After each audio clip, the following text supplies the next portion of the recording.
Hello， 大家好，我是王牛，欢迎收看第145期的白问啊！我们的粉丝已经过10万了，我还是非常开心的，特别感谢大家。OK 啊，最近呢，在机圈啊，这个慢慢已经开始了。这个 OPPO 这边呢已经发了这个新机了，然后苹果呢也发了这个新的耳机。后续啊比较值得期待的啊，这个各种方面的这个新产品也都来了。由于前1个月确实太安静了，感觉那1个月都没有什么特别的这个新玩意儿出现，后面终于大家又可以兴奋一些了。OK 那咱们就不废话了，来看一下145期白问，有哪些小伙伴都提了什么科技数码的问题，看看哪些小伙伴上电视了。刚我投票少，咱们当然开始。第一个是来自微博的小伙伴，举个例子啊，后期帮我在这批个例子啊，举个例子，小白，华为的 Mate 40标准版不是说12月份开卖吗？怎么还没有消息啊？这个我不喜欢双挖孔，想买单挖孔的，你手上有体验过吗？这台机官方其实已经放出消息了，它在15号呢就开始预售，然后在21号的时候呢就正式开售。Mate 40这个系列呢，其实最值得入手的应该是 Mate 40 Pro 这款机，但是你又不喜欢这个双挖孔啊。从手感上来讲呢，第一个感觉就是它比较轻，它比 Pro 呢这个200多克的重量啊，它只有188克，这个200克以内。挖孔呢比想象中的要更大一些，这个在质感方面呢依然是非常不错的。这个圆环的设计呢，辨识度也是非常的高。处理器方面呢要特别注意一下，它是9000E，不是9000啊。我们跑分先给大家放一下。起售价格呢是4999元啊，它比较适合想买轻薄的华为的这个手机的用户啊。如果要是你感兴趣的话呢，可以等一等开售，但我预计啊。这产品应该也是不多啊，这个应该也是比较难抢啊。OK， 下一个是来自 B 站的小伙伴，吃 ZYU 啊，请问一下，天玑820和骁龙 765G 的性能哪个更强啊？一直在纠结这个红米的时差和 K30i 这2个机器，你在数字上也能听得出来是吧？820要比765要高一些啊。根据我们测的这个光明山脉极限性能啊来看，这个820呢确实要更好。简单来说呢，就是如果你只玩王者荣耀这类游戏的话呢，其实765G是完全够用的，这优化也是非常不错的。但你之后啊想玩更加吃性能的这个游戏，日常更重度一些的话，我们还是建议天玑820啊。这2台手机呢，我们更加推荐的是红米的时差。好，第3个问题是来自白眉星光2的小伙伴框框啊，小白，苹果最新出的头戴式降噪耳机 AirPods Max 怎么样啊？这个值得4399元的这个售价吗？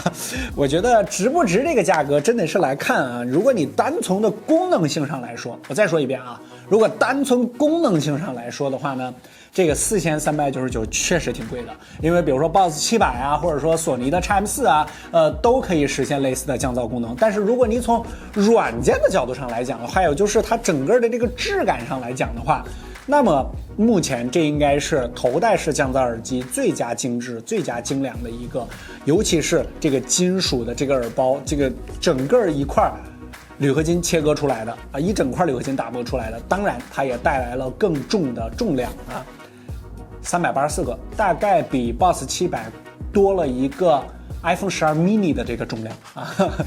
如果你对重量比较敏感，建议去线下体验一下。但是它这个头梁的这个网状结构呢，可以减少一些头顶佩戴的这个压力。从实际的降噪效果看呢，跟 BOSS 700我们听感上大差不差，但是在音波上呢，要稍微的比 BOSS 700高出来那么一丢丢啊，是差不多的吧。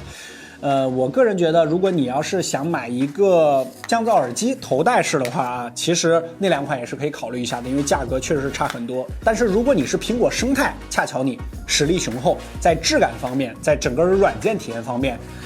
，AirPods Max 也是不会让你失望的啊。OK 第4个是来自微博的小伙伴喝汽水不嘉宾啊，巨龙圣诞节想给女朋友送个手机啊，之前看的是 vivo S7， 最近又发了 Reno 5 Pro 啊，他对性能没啥要求啊，喜欢自拍，不考虑价格的话，更推荐哪个？这2个机器说实话确实都非常讨我们工作室小姐姐的喜欢，这2个机器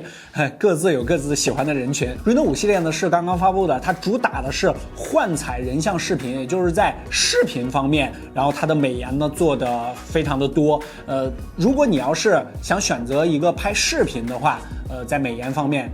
下功夫更多的就是 Reno 5 Pro 啊，不管是什么上妆啊、磨皮啊、瘦脸啊之类的，效果确实非常不错。我们也对比了一下 vivo S7， 还有就是 Reno 5 Pro 的自拍啊，这个工作室的小姐姐普遍的更喜欢 S7 的这个自拍的这个效果。在算法上面 ，vivo S7 自拍更受我们工作室小姐姐的喜欢。如果要是拍视频的话，美颜自拍，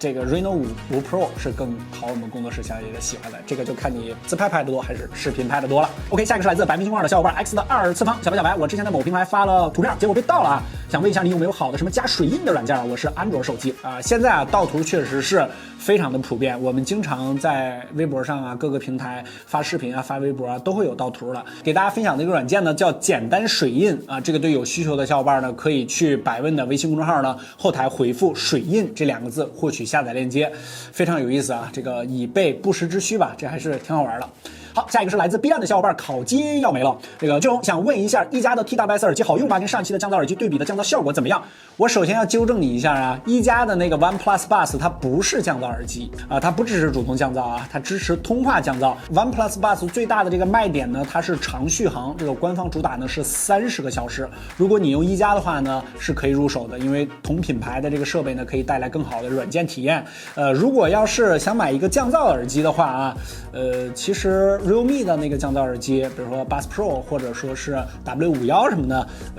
这个都是比较入门的，表现非常不错的主动式的降噪耳机。OK 啊，第7个是来自微博的小伙伴西子通稿基地，这怎么像是一个营销号的名字？小白，这个年底了，想换手机，那个学生党预算3000以内，不玩游戏，常拍照，有没有推荐啊？拜托了。之前呢我们就和大家已经说过了，在3000以下其实没有什么特别好的拍照的这个手机，因为我觉得3000元对于拍照来说是一个坎儿，3000以上的拍照明显就要好一点，3000以下的这个拍照就稍微的要差一些。在我们体验之下呢，我们比较推荐的是 vivo X50标准版这款手机，现在差不多是3000元左右就可以入手了。它的主摄呢是一颗定制的镜头，是索尼的 IMX 的598，4800万，主要是 vivo 这个自身调教啊，这还不错。还有一个1300万的专业人像镜头，在这个价位段呢，基本上别家都是没有的，所以说3000元档拍照是一个不错的选择。另外我们再预告一下，应该就在这几天啊，我们会马上发布小白测评2020年的年终手机推荐榜，我们在各个价位段都选取了我们认为不错的手机，然后进行手机的进行各价位的手机推荐啊，到时候大家可以看一下，那个都是基于我们的日常数据库还有我们日常体验得出来的主观推荐结果，到时候大家可以去关注一下小白测评的账号，到时候反正百问这边也会转吧，大家都可以去看一下啊。OK， 关注一下新人 UP 主啊，我们的百问账号大家可以3连投币点赞，特别感谢。OK， 上期的中奖小伙伴呢就是他，赶紧私信我们的小编领取奖品。还是老规矩啊，在我们的白微信公众号，你可以回复你的问题，下期你可以上电视，然后也可以回复干货多屁话少这6个字，每期我们将会抽取一个小伙伴送出我们的数码科技礼物。干货多屁话少，白问我们第146期再见，拜拜。